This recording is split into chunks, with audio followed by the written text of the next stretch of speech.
Bismillahirrahmanirrahim. Hello les phonomophiles, hello again and again. On va continuer notre série de cours concernant la gynécologie. On va parler de hydraméniose dans les cours de la gynécologie. Petit rappel sur la physiologie. La liquide amniotique, elle a d'origine deux périodes distinctes, de 0 à 20 semaines d'aménorrhée. On a formé à travers la peau fœtale, c'est-à-dire avant kératinisation. Donc le liquide qui sort de la peau fœtale. Et après, c'est-à-dire de fin semaine d'aménorrhée jusqu'à terme, il est formé par 12 choses. Il est synthétisé principalement par les urines. Donc l'excrétion diurèse, donc formée par la diurèse fœtale, c'est-à-dire les urines. On peut le dire, la diurèse fœtale, et aussi par les liquides pulmonaires. Donc deux origines, rénale et pulmonaire, et la composition totalement différente de sérum fœtal. Ça c'est clair. Donc pulmonaire et rénale. Le rôle c'est principalement c'est un antibactérien parce qu'il contient des propriétés bactériostatiques et bactéricides. Un rôle mécanique, parce qu'on sait que la mère bouge et le fœtus elle est protégé par on peut dire cette protection mécanique, elle donne une protection mécanique. Permet le mouvement actif du fœtus. Imaginez si on a un fœtus qui est totalement collabé, un utérus qui est totalement collabé, donc il ne peut pas faire du mouvement. Et lorsqu'il ne peut pas faire les mouvements, la maturité motrice et la trophocité musculaire peut atteindre. Et aussi, comme je dis, un rôle mécanique et un rôle protecteur contre les traumatismes externes. Une femme peut recevoir ou peut shooter ou peut, je sais pas comment, mais elle protège contre les traumatismes externes.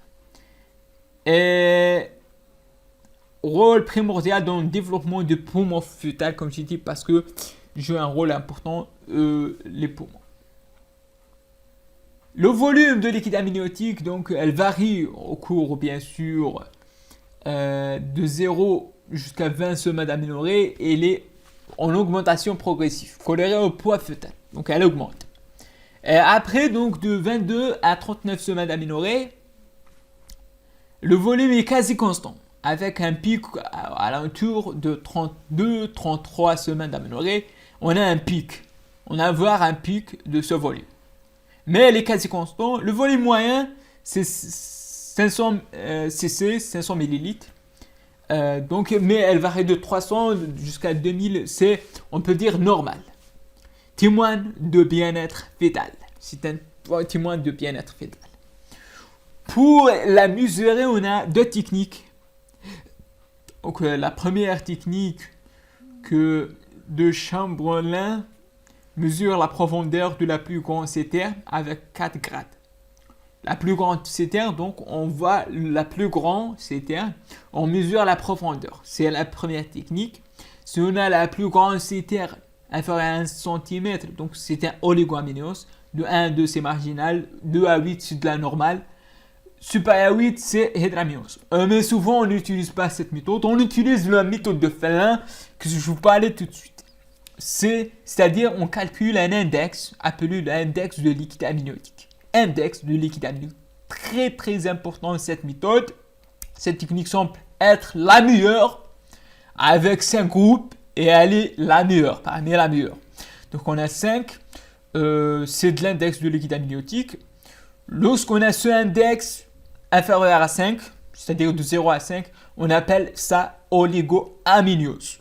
De 5 à 8, ici, je pense, de 5 à 8, 5,1 jusqu'à 8, c'est marginal. 8,5 jusqu'à 18, c'est volume normal. De 18,1 jusqu'à 25, c'est excès. Et supérieur à 25, donc appelé hydraméniose. Donc rappelez de ça, de 0 à 5, c'est l'oligo, c'est-à-dire on peut dire inférieur à 5, oligoaminose, supérieur à 25, hydraminose. Entre les deux, c'est normal, marginal, etc. Donc peu importe, mais le plus important, inférieur à 5, c'est oligoaminose. C'est des définitions qu'il fallait rappeler de toute votre vie. Lorsque l'index de liquide amniotique inférieur à 5, on appelle oligoaminose. Lorsque il est supérieur à 25, c'est l'hydraminose. Et aujourd'hui, on va parler de l'hydraminose. On va définir, comme leur nom indique, c'est l'index amniotique supérieur à 25 cm. Tout le monde est clair sur la définition, personne ne peut dire non. L'hydraminose, aussi appelée polyaminose, polyhydraminose, peu que vous voulez, est un excès anormal de volume de liquide amniotique défini en échographie par une cétane de liquide amniotique supérieur à 8 ou bien un index amniotique supérieur à 25. Donc c'est une définition échographique de l'index amniotique parce que c'est la plus utilisée, parce que c'est très connu même dans le monde entier. Donc je ne vais pas citer les contrées. Donc supérieur à 25, c'est hydraminose. De 20 à 40% des hydroaminoses sont en rapport avec une malformation fœtale. Donc il faut rappeler de ça. Et on va citer les causes. Comme j'ai dit, malformation fœtale, ça peut être anencéphalée, c'est-à-dire absence de l'encéphale, ou bien spina bifida, c'est des malformations de la neurulation.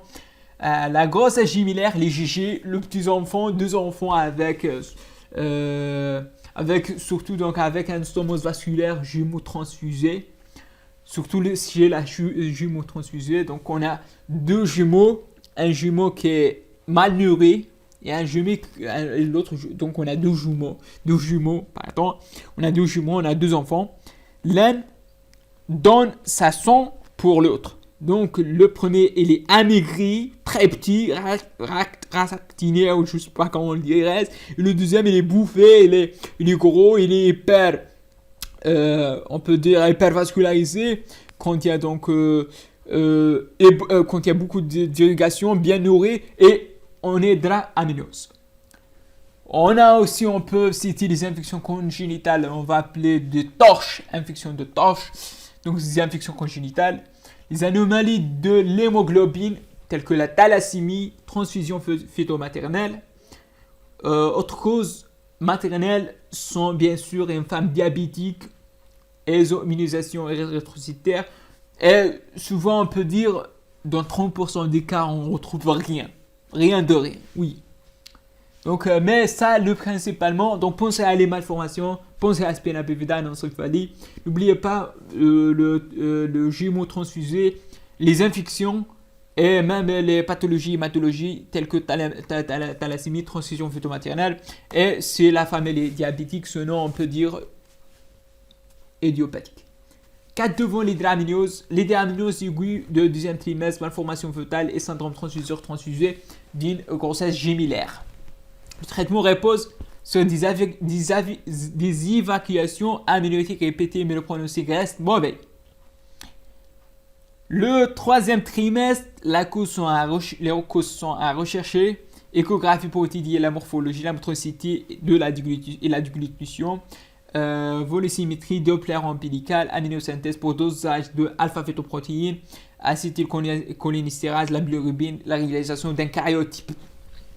Troisième trimestre. Donc c'est ça, grosso modo.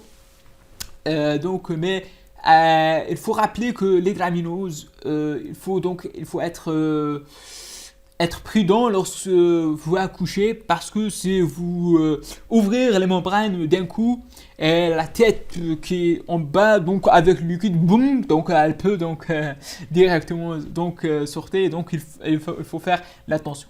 Donc c'est ça pour l'hydraminose.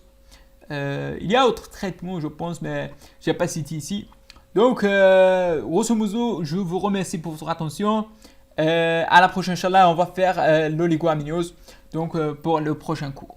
Donc, je vous remercie pour votre attention et à la prochaine, Inch'Allah, salam. N'hésitez pas à cliquer sur j'aime, abonner sur ma chaîne et d'aimer, partager. À la prochaine, Inch'Allah.